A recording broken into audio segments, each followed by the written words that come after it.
Hello and welcome back to another episode of No Splinters. It's been a short little break. Big weekend, obviously, of sport. We thought we'd come back to it. Some things sooner, I think we should just forget about them, shouldn't we? I think Sunday and Saturday afternoon with the rugby and that didn't really end too well. But obviously the cricket went and we won that. So I think we'll make sure that's the main feature of the episode, and we'll skip over Liverpool, won't we, Arv?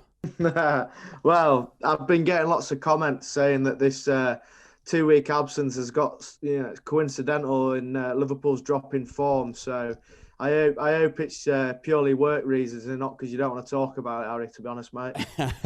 Purely work reasons, mate. We've got a lot of stuff to do. Obviously, Harv's alongside us on the screen in front of us, away in Harrogate in his bubble. And then we've got George alongside me, back again after a Christmas episode. Thanks for having me back. Welcome. I mean, it's just easy, mate. You're only down the road or inside. Next desk to me. There's actually nobody else, is there? Yeah, there is nobody else. I mean, yeah. Maybe just Bill's listening, who knows. But no, thank you for keeping listening, guys. It's it's all good. Like and subscribe. Hit the share button and stuff. I mean, we're going to get stuck straight into it. I think Liverpool Football Club. You'll never walk alone. I think we're walking alone to Europa League or something at the moment, aren't we? I mean, what is it now? 10 points behind Manchester City. They've got a game in hand. League's done. Battering at Man City at the weekend. I'm going to let you guys first. I think, George, you can have the first word because, it's been a tough watch. I think you enjoyed watching it with me. Yeah, no, it was. It really was a great kind of 90 minutes to watch the implosion. This is from a Man United fan. Yeah, maybe not in that sense, but to watch the implosion of one Mr. Lister. There was a phone throw.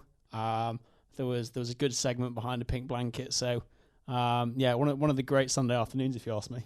I'm glad you enjoyed it. How did you enjoy it, mate? Oh, I loved it, mate. I mean, being Brighton at home's not for everyone. I mean, even the greatest managers of the world fell to the old Leeds Carnegie football coach, the mastermind that is Graham Potter.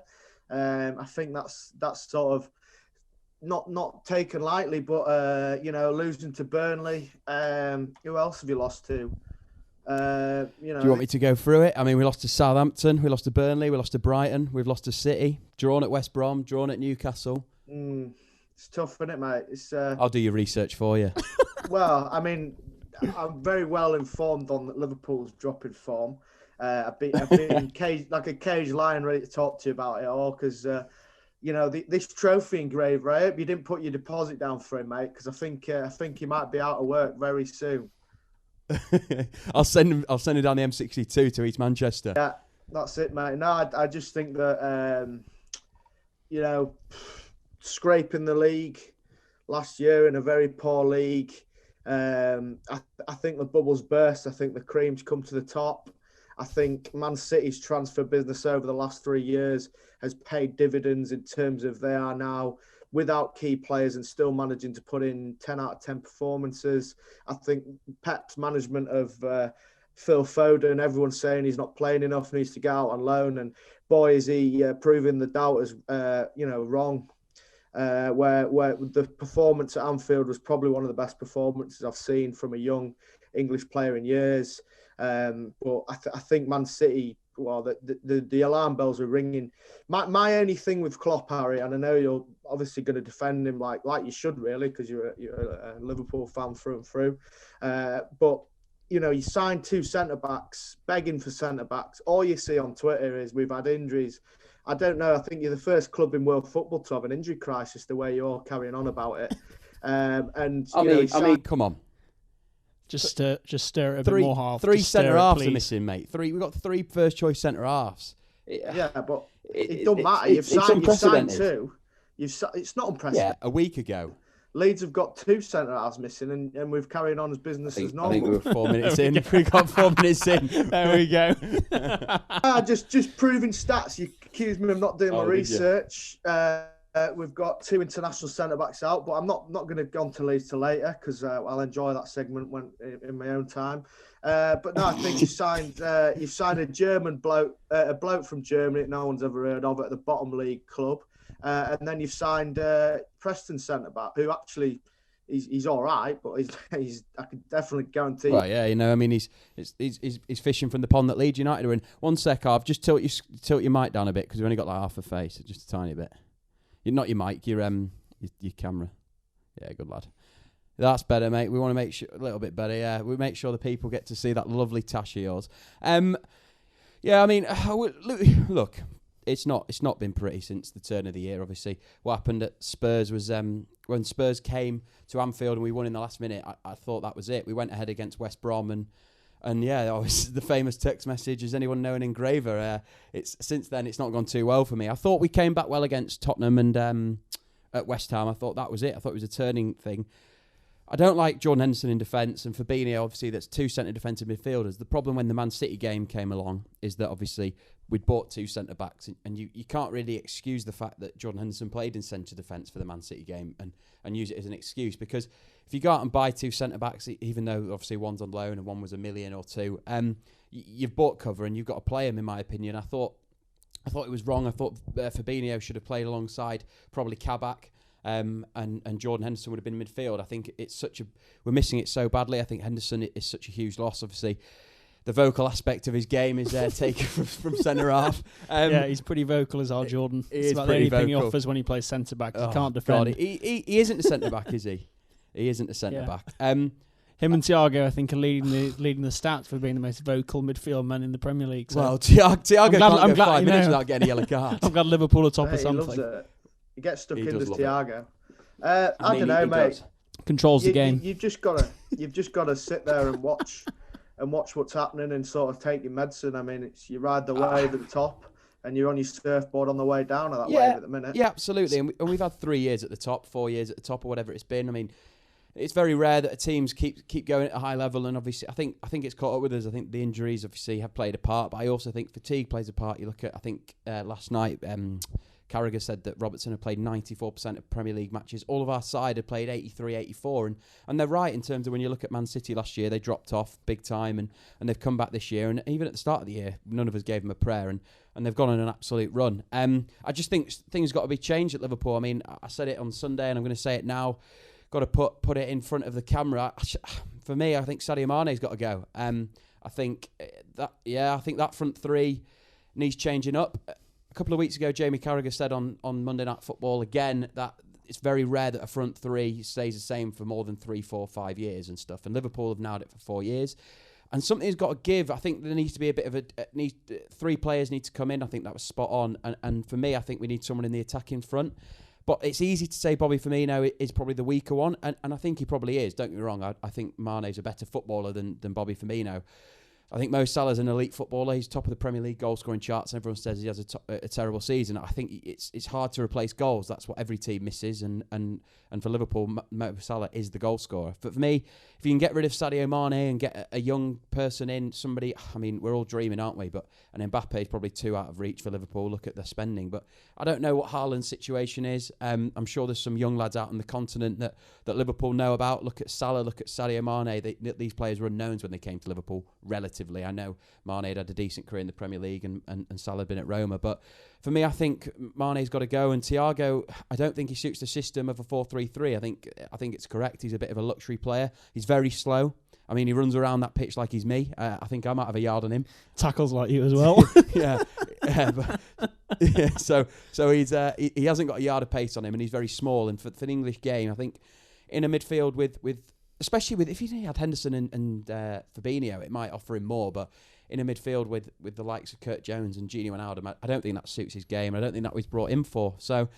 Yeah, I don't know where we go. I mean, I just hope for top four, mate. I hope for the Champions League. You know, we've got Leipzig in the next round, in Budapest and Liverpool. Don't even get me started on the fact it's in Budapest. I mean, what a joke. But let's hope we can go. I mean, I've had enough of watching it, to be honest with you. I think I might give up. And yeah, I mean, it's all right. Once you start, the time that I started a sports podcast is the time that we've gone to shit. So it's been a bit of a struggle. If anything, the rest of us can rejoice. Good viewing.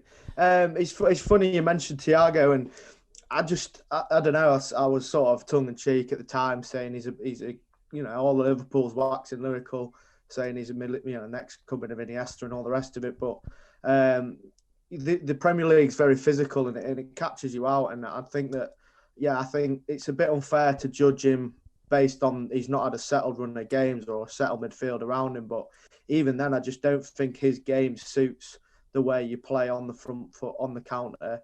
You know, you're not.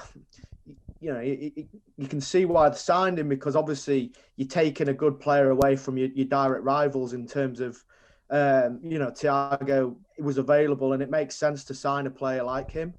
But for me, I just think that Liverpool's slide is predictable.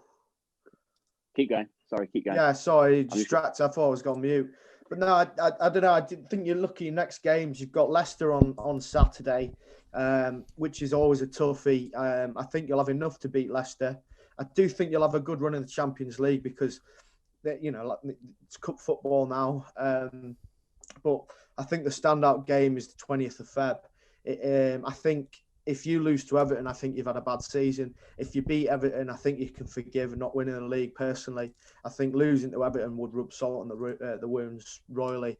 And I know it's sort of a small club mentality, cup final in a league sort of setup. But for me, Liverpool, Everton, you know, if you've had a bad season, the last thing you want to do is lose to your bitter rivals on your home turf. And I think if you have a bad run of games and then beat Everton, I think you'll comfortably finish in that top four, given the momentum, given the shift in narrative. If you beat Everton, well, you've got Sheffield United up next, and all's good in the world. I think. I just think Man City have got it now. Yeah, I was going to say, Harv, I think that the thing here that's also probably not recognised is how good City are. I think kind of Liverpool's demise is slightly over-exaggerated. I still think they'll come second. They've got enough quality there. But I think City are just head and shoulders above, and I don't think that's...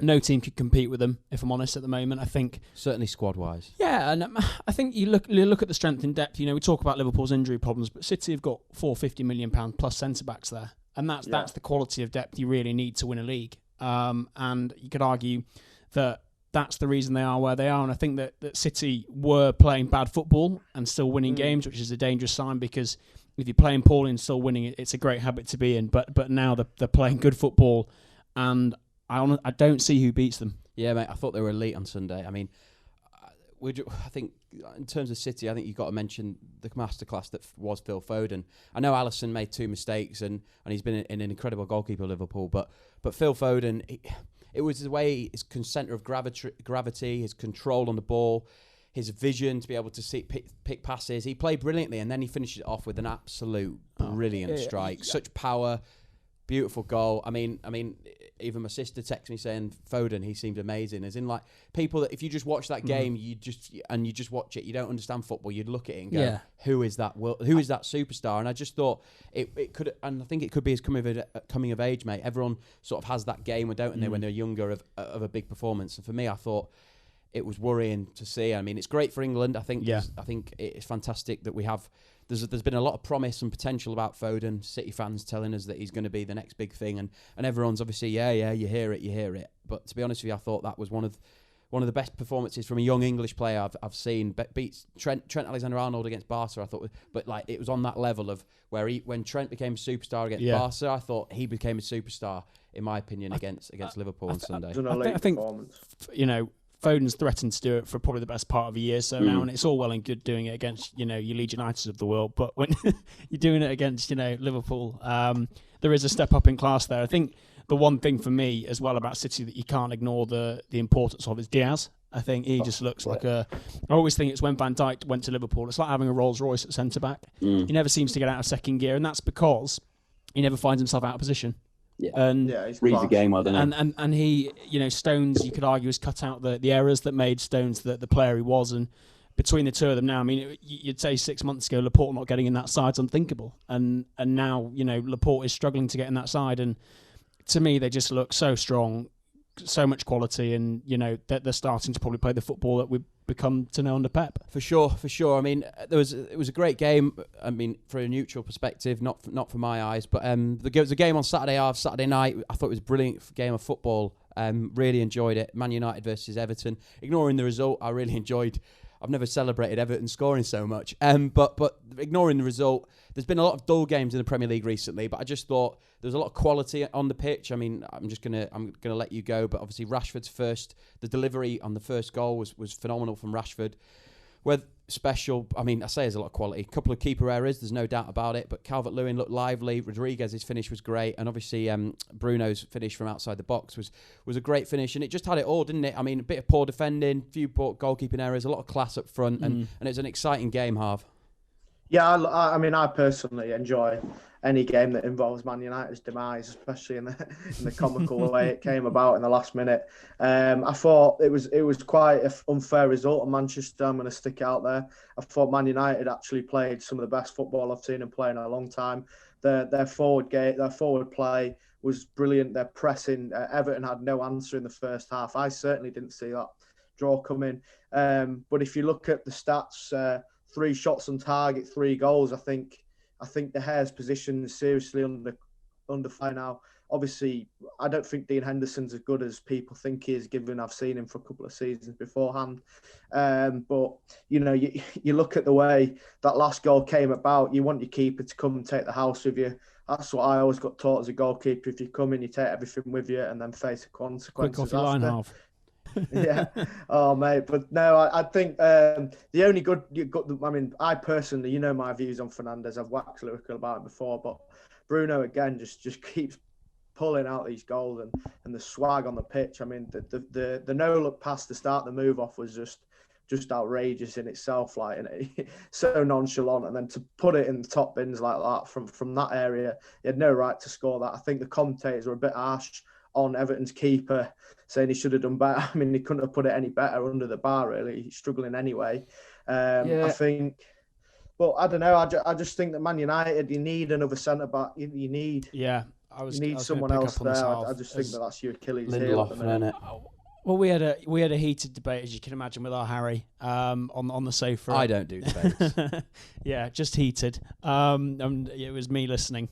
I'll leave that for you, mate. And you're not gonna, to say Man United aren't in a title race, to me is pathetic, and it sums up. I hope it's more of a camera thing than behind closed doors, because you're never going to have a better chance to have a pop at it this year with everything that's going on, and you're not going to win a Premier League though with 2 centre backs and with Lindelof and Maguire. Liverpool trying to do it with 0. Yeah, exactly, and 2 midfielders, as you so often tell us, and the problem is that what you've got with Lindelof and Maguire, you've got 2 of the same player.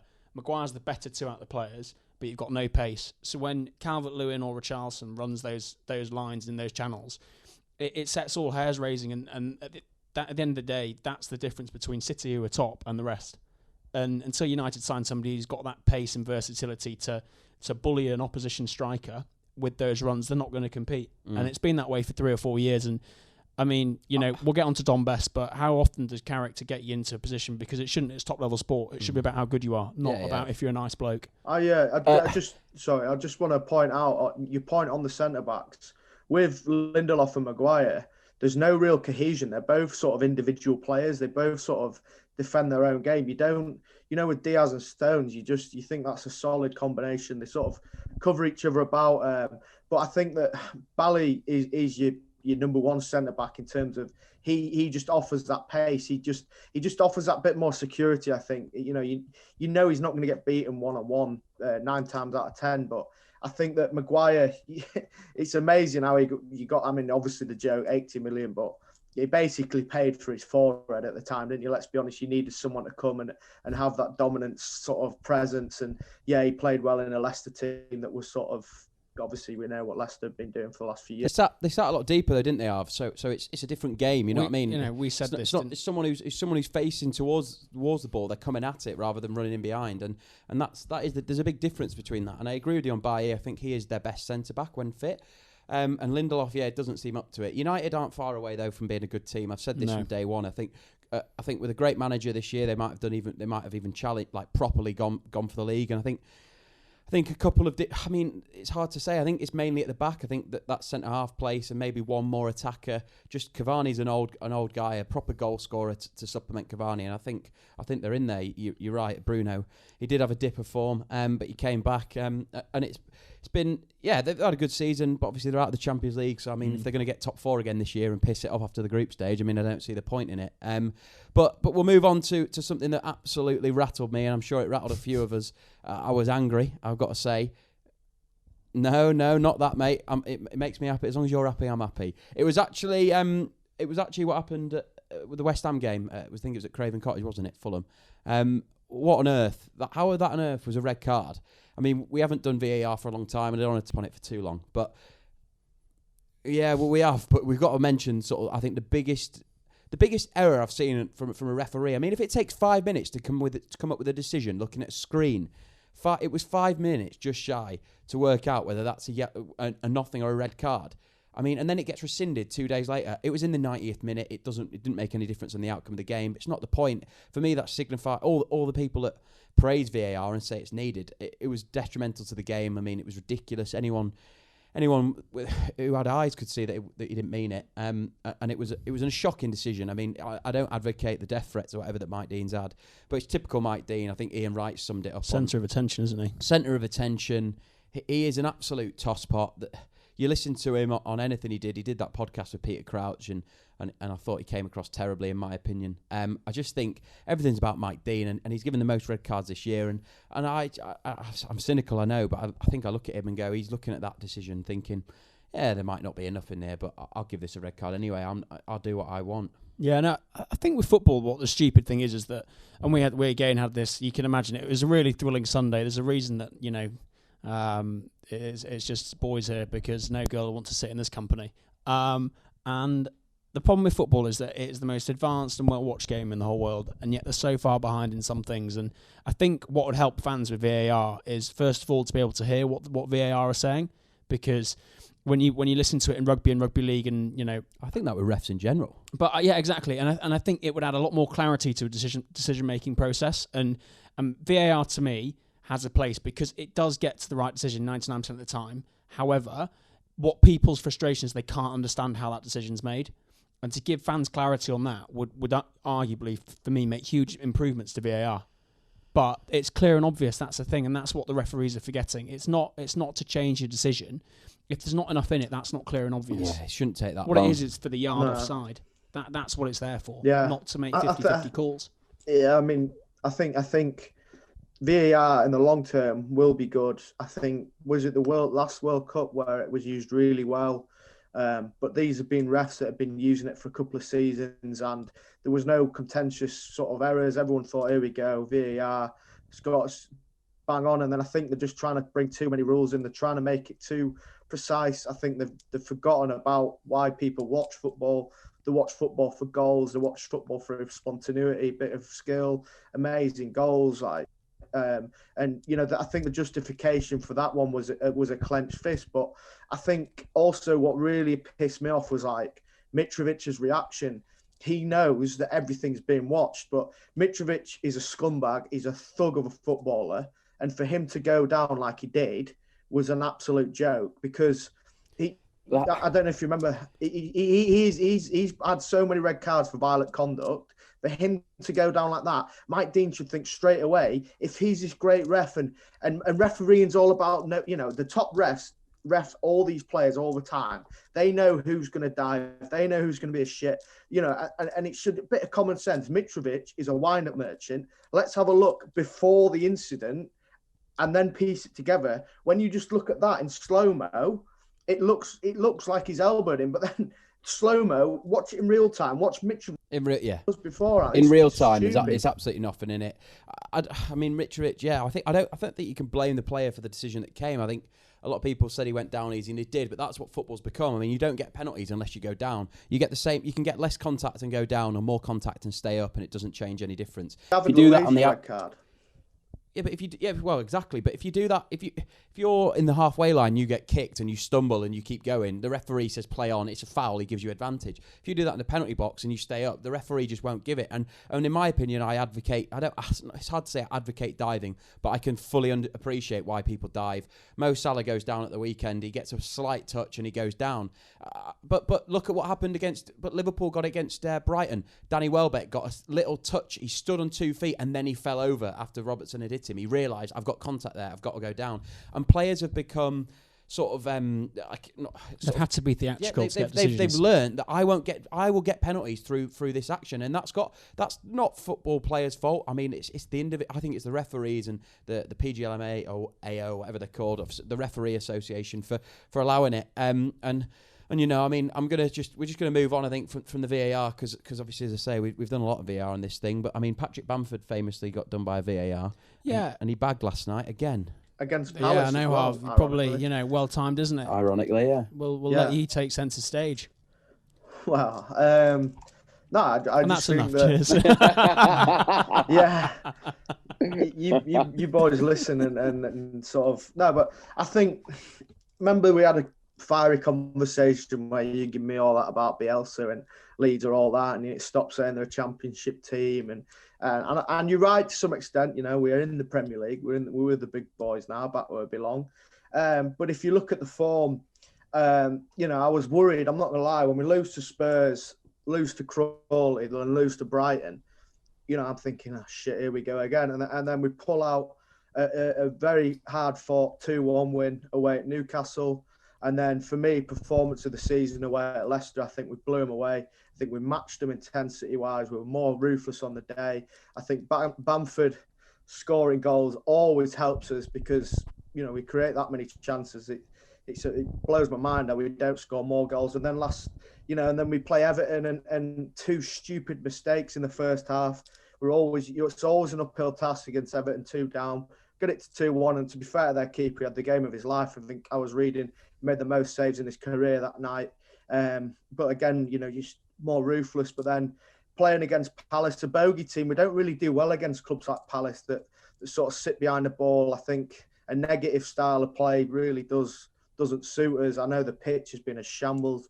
I think they've put baby oil on it before the game because I've never seen players slip like that. I think Bamford said he ended up putting rugby studs on at half time, and I don't blame him. 300k well spent on that one. Yeah, but it was better than the cabbage patch it was before, mate, because you were moaning like hell beforehand. But no, Harrison scores after 3 minutes. Rafinha, man of the match again. I know, George, you're a big fan of Rafinha. Yeah, I mean, I was actually, just a quick one to has is, with Mane going, would you have Rafinha? Nah. Because I genuinely, I'm a huge fan of him. I watched him last night. I think he looks threatening. And this is nothing against Leeds United, but to me, if he was at a top club, and, I don't think he's going to get there with Leeds United as much as I do think that they've come on leaps and bounds. I think if you watched him at a top club, I just think he could be something special. Yeah. Because he is frighteningly good. I mean, it's well seen on social media, isn't it, what I did to Gary Cahill, but Gary Cahill's pants are still down his ankles. So, but no, yeah, sorry to cut you off mid-flow, but I do think that Rafinha is a serious player. Yeah, but you say, look how far we've come. I mean, we've gone out there, we've scouted him, we've got him from a French league, we've got him from 17 million on the last day of the transfer window. When we realised he was available, I think at 23 years old, a progressive right-winging Brazilian. Christ knows what he'll be worth in a season's time if he keeps playing like he's doing. I think he'll be worth more than 17 million somehow. But I think if you Leeds now, obviously, we've got the investment from the 49ers group. We've got Chad Hurley, who's a co-founder of YouTube. So we've got a few Silicon Valley wigs in there now, where we've got this new money where, and then we've got the experience of an old school franchise like the 49ers. I think if I was the manager, still won't give you your season ticket cash back. I know. Well, Chad Hurley obviously needs my money. Yeah. Yeah. Well, I just hope because Leeds don't really have money well spent, hey, half. Yeah. Well, that's it, mate. As long as it pays the bills and we keep playing like we're playing, I'm not moaning. But I just hope that it'd be such a Leeds United thing to do. We have this world-class Brazilian and we get 60 million quid bid for him, and I never get to see him play live at Ellen Road. I think that'd just be my luck. But no, I just think Leeds as a whole, we're pushing top 10. We play Arsenal on Sunday. I think if we beat Arsenal, that's a real statement of intent to say, we're here, we're not messing about. It'll be a tough one down at the Emirates. We played them last year at the Emirates in the FA Cup and lost 1-0. And then we drew 1-0 when they went down to 10 men. But I just think that times are exciting at Leeds, especially with this new money now. I think if you've got any ounce of sense, you build a team around Rafinha, like you say, George. You bring in some creative players around him. Injuries don't help, but I'm not going to moan about injuries because what can you do about it, mate? It's just the way Bielsa is. He's always had injuries. Majority of injuries happen at Murderball. I had mates who listened to the last time I was on the pod and quite rightly thought I slam Leeds, and I do think that comment wasn't misplaced. I think there was an element to it which was that we've discussed and it's in the past. But I think the thing with Leeds is that I saw something on Twitter last night that I think something like 8 out of the 11 players were there when Bielsa took over, and it's a testament to what he's done as a coach. And the problem is with Leeds, and it's football in general, is that you one bad performance away from being crap and you one great performance away from being fantastic. I think the thing for Leeds is how they'll cope with who they recruit, because I do think you need 4 or 5 players really to really possibly compete consistently, and Bielsa's not going to be there forever. It's who you get after that as well. Yeah, and if you get a poor manager, to me, if I were Leeds, I'd go out and get somebody who is exciting, innovative, because if you go out and get a run-of-the-mill Premier League manager who's been there, done that, I just think you'll struggle again. So I think it's exciting times. I'll give you that. I think Leeds. Leeds have played well recently. I mean, we were watching. I think it was Liverpool Burnley, but I switched over to watch, or it might be Liverpool Brighton. I can't remember, but it was a bit boring game, and we switched on when it was half time for the Leeds Everton game, and it was electric, to be fair. I mean, running around everywhere. The stats last night, I think, showed that Leeds were top of all the most intense sprints, most running, distance covered, all the sort of endurance, fitness stats they were top of. And you can really see the impressive. They're the best side in the league to watch. I mean, you've got flaws at the back. I think on any given day, I could see you getting beat 9-0 against a good side, but I could also see you rolling every team over in the league. I think. Especially this season, they've been a breath of fresh air, and they've come in for a lot of criticism. I mean, people, you know what I mean? People like football. Football's like that. You go on and win 3-4 games in a row, and it is what it is. But fair play to Bielsa and Leeds. They're playing some good stuff. Rafinha's class, and obviously Jack Harrison seems a good player. But I think we've done well on the old football chat. I think unexpected, but another unexpected thing that happened this week. We're going to move on to there's 2 unexpected, I suppose. England losing, England winning, England losing to Scotland. But we're going to talk about England winning the first Test match in India. What a cracking performance. I mean, I haven't got a bad word to say about it. From start to finish, to be honest with you, I thought England, that was one of the greatest performances I've seen. I mean, I know people are going to say and sit here, people who are cynical or whatever, you win the toss, you win the game. It's not true. Joe Root, 100th Test match, and for me, I think that's the pinnacle of his 100 games so far. I thought, as captain, he's gone to win the most games of any captain in English cricket history, a level with Michael Vaughan now in a lot fewer games. 220, and then he came out in the second innings, and I thought the second innings could have even been better than the first. I mean, he was on 30 off about 12, 15 balls. Every single shot was hitting the middle of the bat. It was just pure elite batting. He's now back in the top 4 for me now. He's in the big boys. You can't deny. I mean, he's averaging over 50. Yeah. His average in India is in the numbers. 60s. You look at it, I think Virat Kohli said before the first series, Joe Root's the man. We need Joe Root. And he's gone out there as captain performance, and he set the tone. I mean, Dom Sibley batted brilliantly early doors. A lot of criticism comes to Dom Sibley, but especially in the subcontinent, he's got that grind where he's just going to see off the ball. I mean, we all see how much easier it gets. Doesn't give it away. Root was fantastic. Ben Stokes came out and was fantastic, giving it away later on, but a great 82.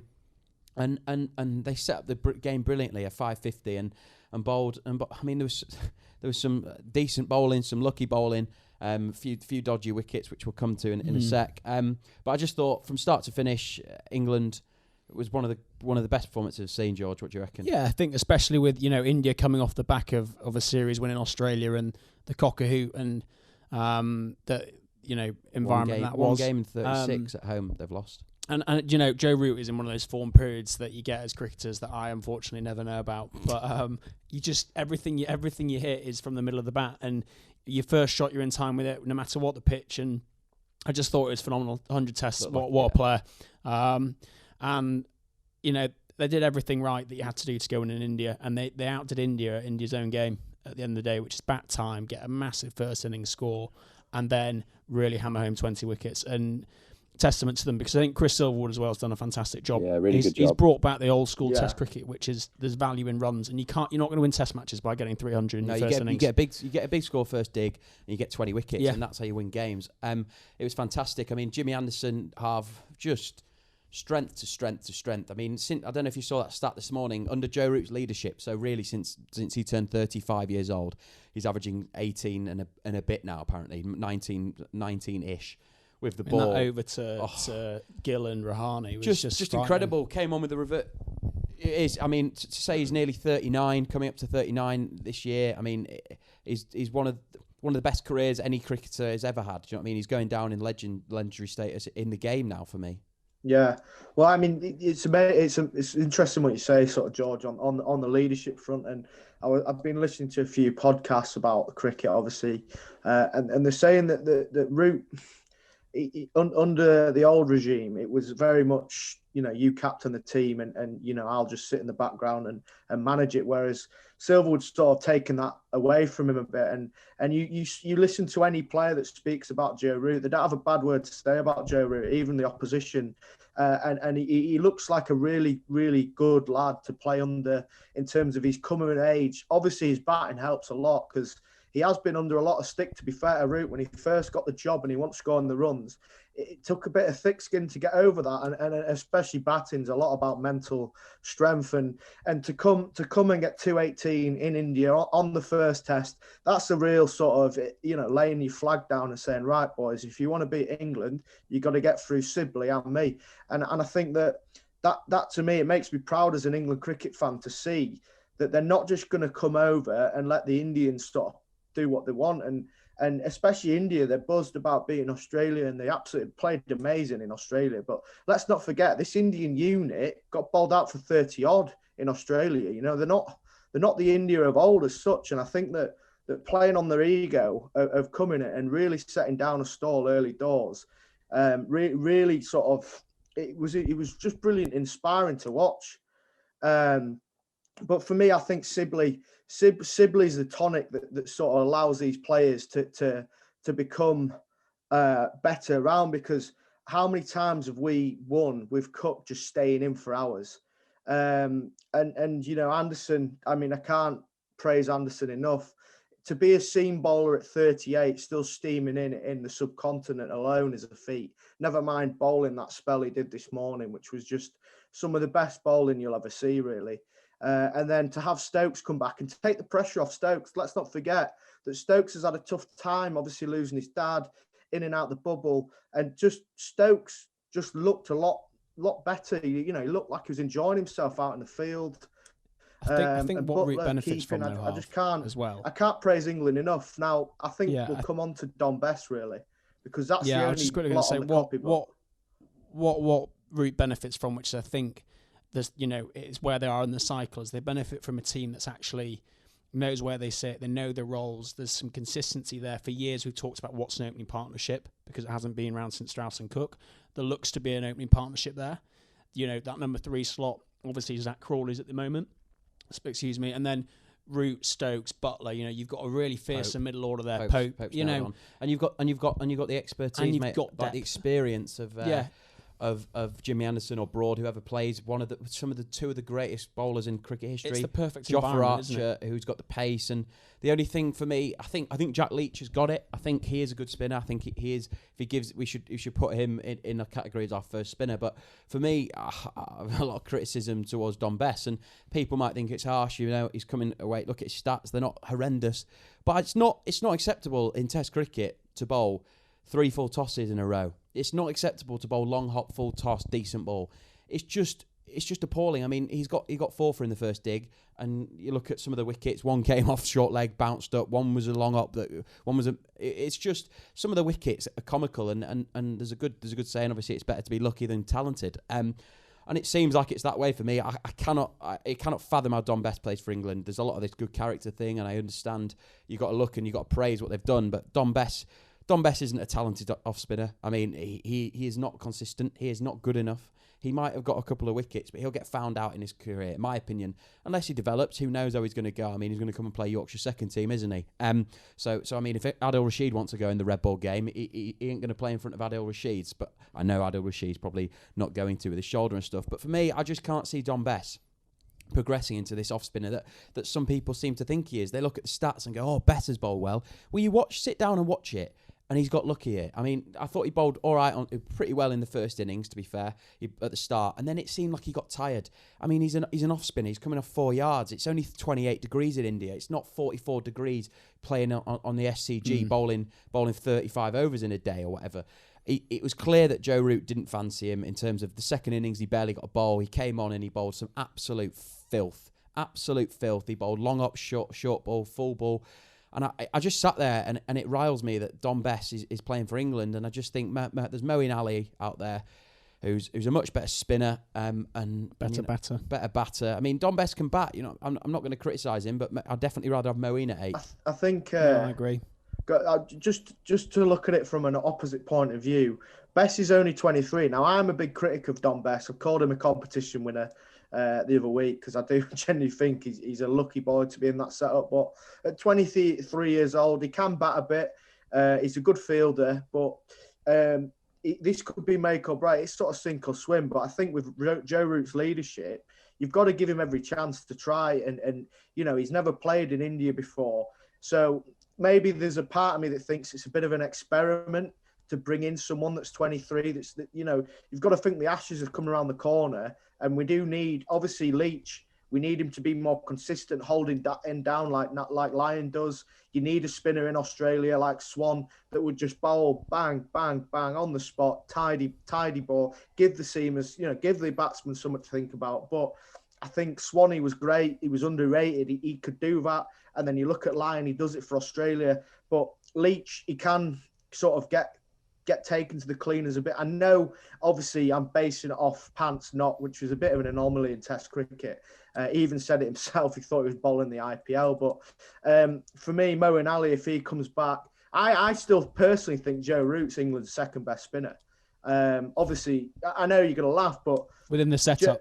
Obviously, yeah, maybe not in the counter. I mean, he could turn the ball, mate, but I wouldn't say he's the second best spinner. But he knows where to bowl it. He's not. I wouldn't say he's, but I'd say he bowls decent balls. He bowls, I'd say he's a bit like Bess though, in the just sense. In India, you need two He can bowl spinners, though, some don't bad balls. He's a great third spinner, in my opinion. You I think need two frontline spinners. Yeah, in India, for sure, especially down in subcontinent. And for me, I don't think Dom Bess is.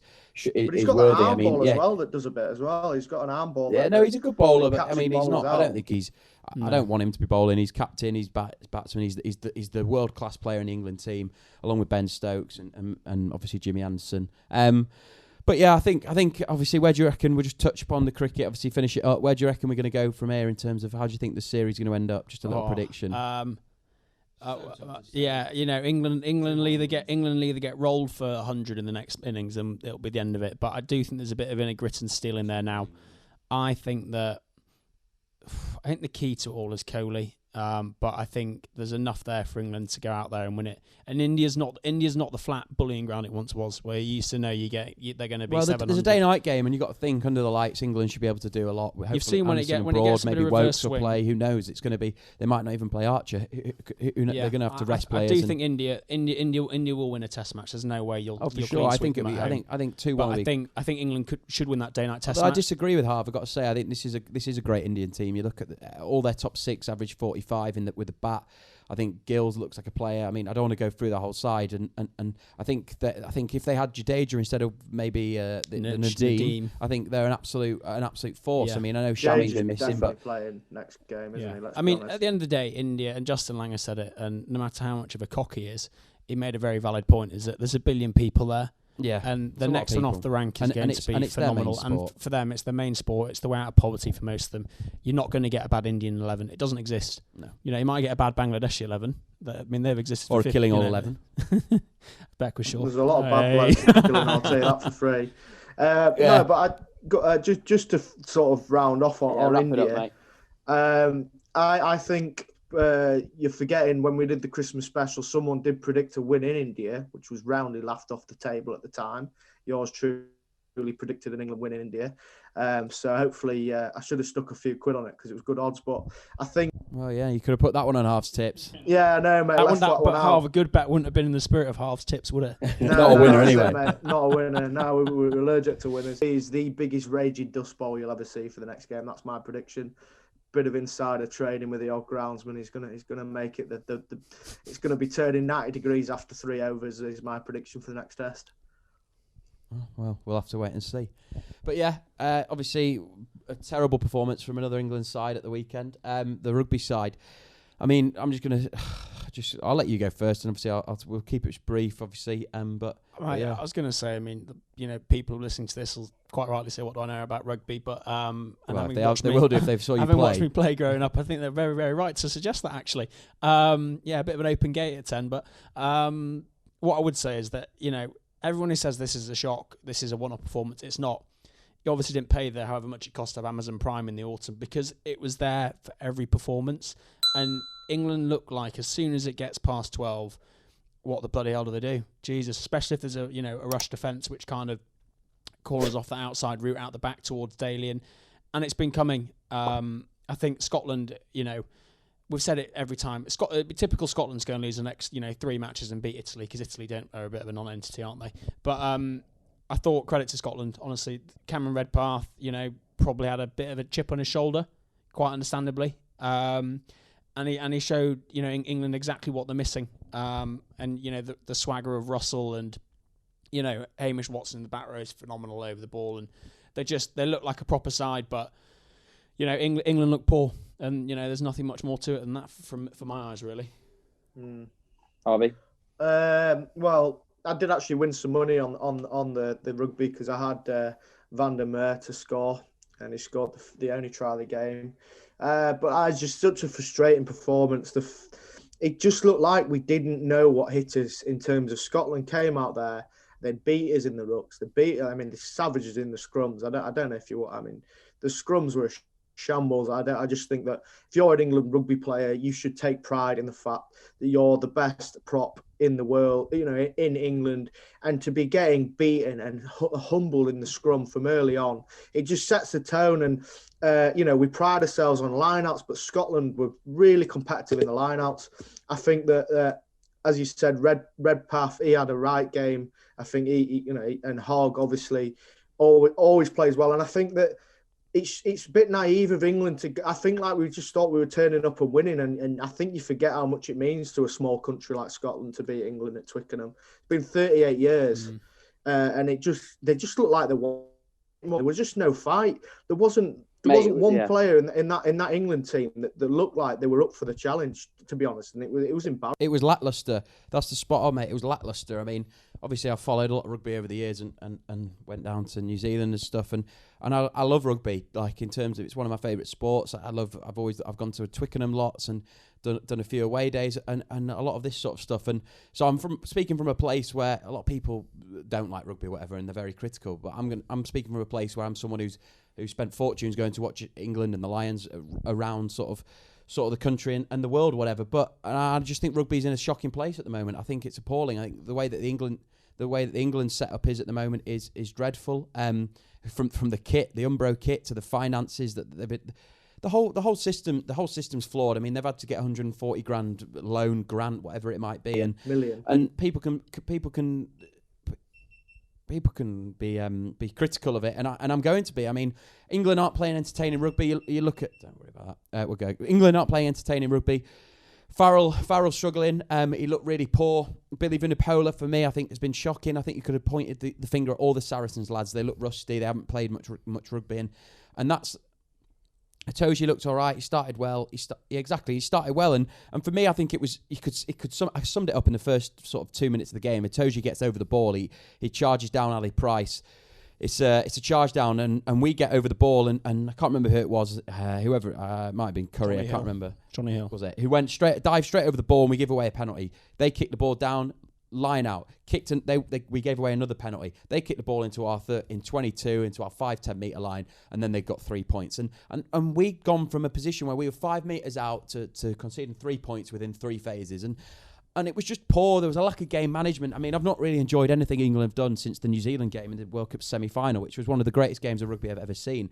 And I've been very appraising of England in the past. But there was a moment where there was 7-on-3. I think I sent it to a couple of group chats. England had an overlap. They had a 4-man overlap, and they kicked the ball. And it's a typical thing. They're too fixed into territory. And I listened to Eddie Jones. And he talks about, mate, rugby's played a different way now. And I'm just like, when is that a thing? As in, why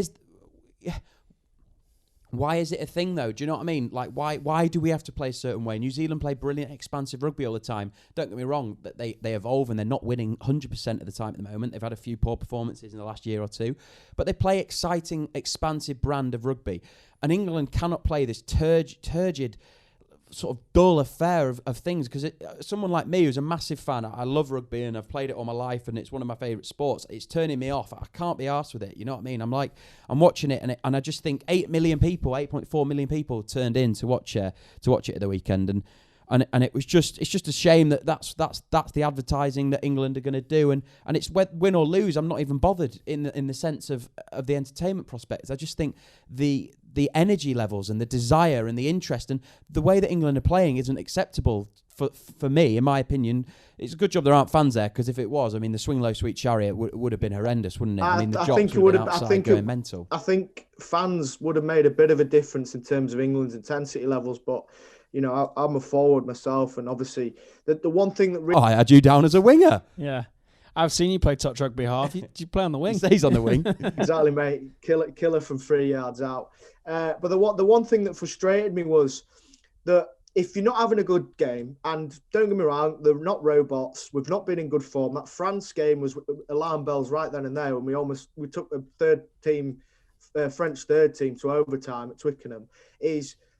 If you're not winning your battles, you need to win. You know, win what you can win in terms of make sure if you're on a scrum, right, you're not catching the ball well, you're not getting it through the backs. Give the forward give the back something to think about. Bit of momentum. If you could turn a ball on its head, all of a sudden that just raises the team's intensity, gets them going. You know, and win a lineup, turn a lineup over. There was none of that at all. There wasn't an ounce of that. There wasn't, but I don't think England had an interest, mate. I don't think there was any desire to play expansive rugby. I think even if we did, it would have been, what would have happened? Say you turn over a ball, we get to a breakdown, and Farrell or Curry turns over the ball, we give it, Curry or Itoje turns over the ball, we give it, Farrell gets it, and what we do is we turn the opposition around, we kick into the corner. I understand the logic of territory, and I get, I'm not stupid. I don't. All well and good if you're playing well. That's to your point. Yeah, but a lot of people don't understand the reason of kicking in rugby. They watch it and go, what are they doing? And the reason is to play in you're down their half, and you can win a penalty or win the ball. If you can win a penalty in their 22, you can score points. Obviously, at the end of the game, you score points. And I just think England's sort of their logic. You've got a winger who's absolutely electric in Johnny May. You've got Henry Slade, who never seems to be able to get his hands on the ball and do anything. Anthony Watson. I mean, Elliot Daly isn't for me. Shouldn't be in the England side. I don't think he's good enough. But Elliot Daly has got ability and he's potential. That's what it was. There's a massive Tuolangi size hole. I mean, I felt for Ollie Lawrence. He didn't get a go. Obviously, his direct competitor was Cameron Redpath, and Redpath was brilliant, absolutely everything incredible, England missed. I thought, yeah, it was something. I was like, fuck me, England have let him go. But I mean, we'll leave it on the old rugby, because a lot of people. I mean, we're just going to touch upon Brady at the end, but I just want to say, obviously, Ireland Wales, Mahoney red card.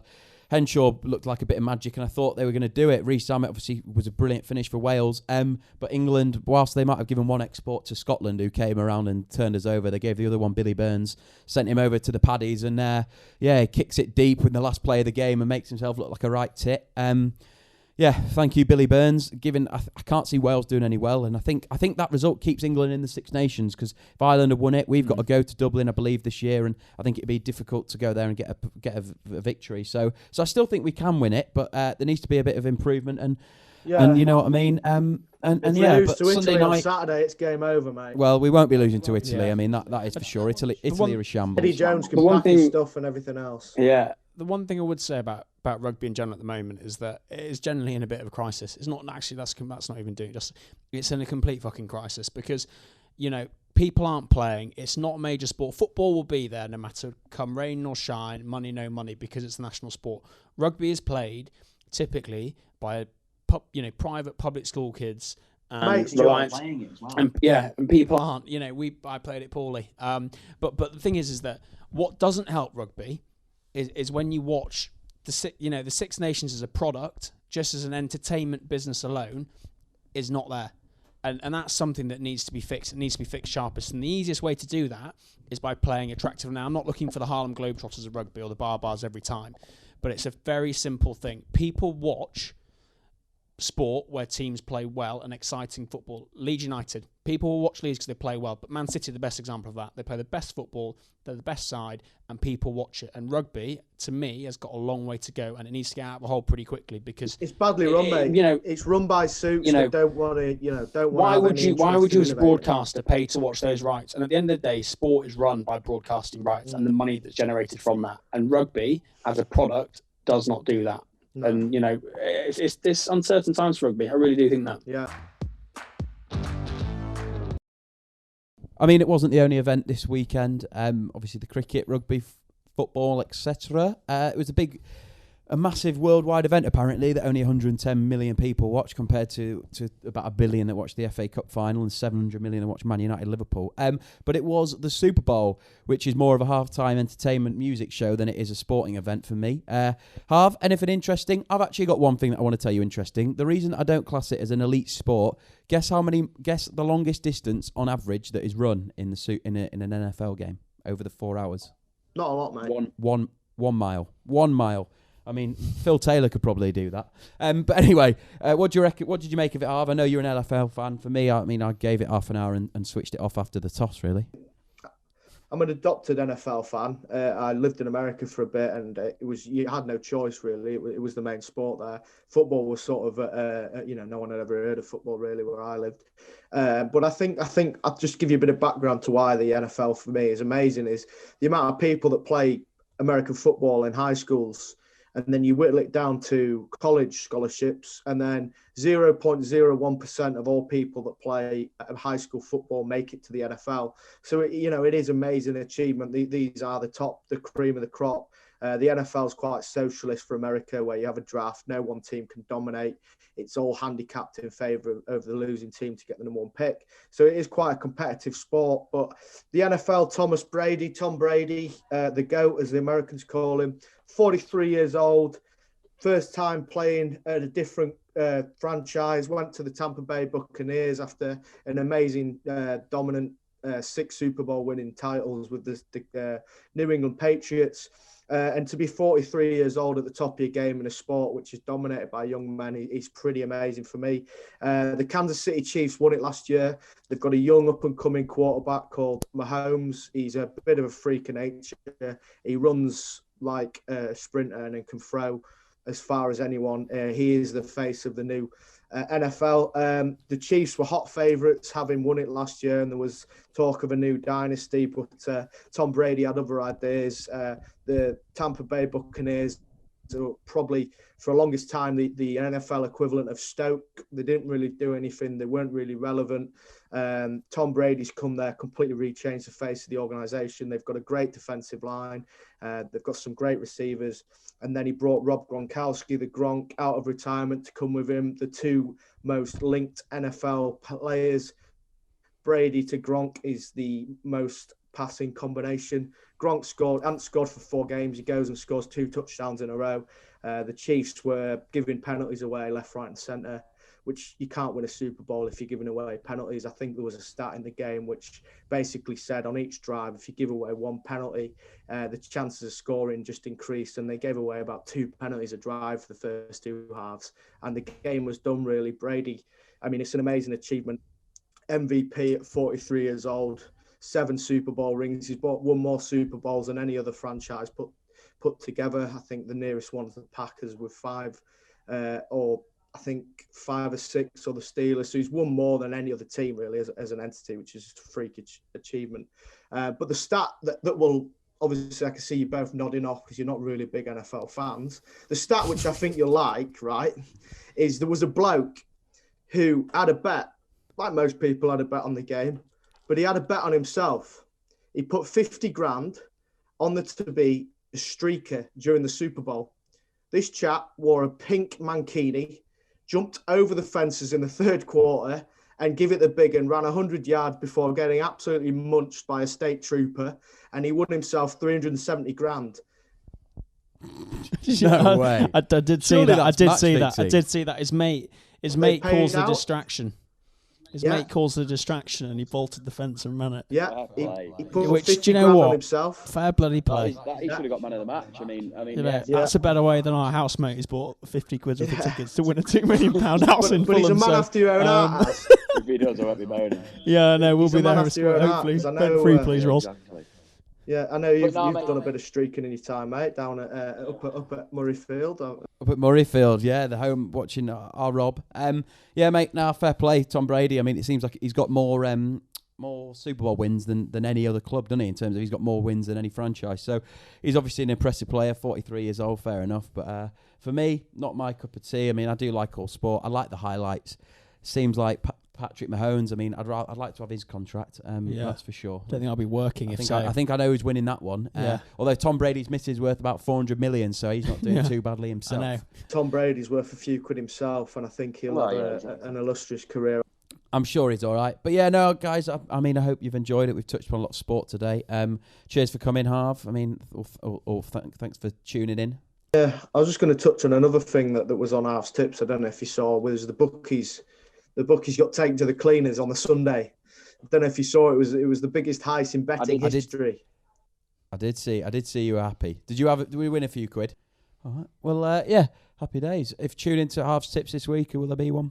Yeah, well, the problem is every time I do it, the bleeding thing gets rained off. So the horses need snorkels around here at the minute. So anyway, Cheltenham's in 30 days, so we'll have a few Harv's tips. Behind closed doors happening, the National. All right, yeah, thanks for coming, George. I hope you've enjoyed it. I mean, I hope this goes out. Obviously, it'll be on podcast, YouTube, all the usual stuff. I'm going to try and get a bit more done in the coming weeks in terms of, I'm going to maybe watch a few videos and give my reactions to a few things. I mean, the Abu Dhabi T10 stuff could be going down a treat. But yeah, hope everyone's enjoyed it. There's hope for me as a professional cricketer. Oh God, that's all been and gone. Never happened. What's along for Cheltenham? Yeah, what's on for Cheltenham? That's coming from your living room. Yeah, subscribe, obviously Instagram, Twitter, etc. You know where to find us. Check out the hashtags, all that sort of stuff. Thank you for coming. Thanks very much. All the best. God bless.